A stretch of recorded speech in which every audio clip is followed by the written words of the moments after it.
नेपालको एउटा सानो र शान्त गाउँ। त्यहाँ रमेश नामका एक गरिब मानिस बस्थे।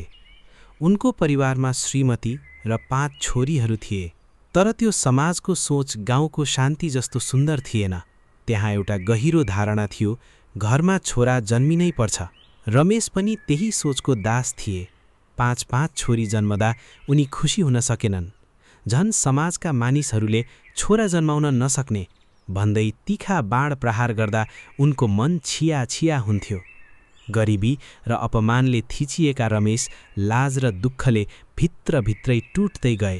रमेशले छोरीहरूलाई राम्रो शिक्षा दिन सकेनन्, तर उनका छोरीहरू कमजोर थिएनन्।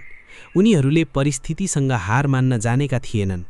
दिन रातको मेहनत, भोक र प्यासको परवाह नगरी उनीहरूले छात्रवृत्ति पाए र आफ्नै पौरखमा अगाडि बढे।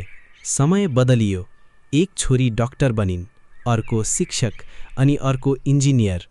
एउटा गर्दै 5 छोरीहरूले आफ्नो भविष्य मात्र होइन, परिवारको नाम पनि उज्यालो बनाए। वर्षौंपछि जुन घरलाई समाजले घृणा गर्थ्यो, आज त्यही घर गाउँकै सबैभन्दा समृद्ध र सम्मानित घर बन्यो।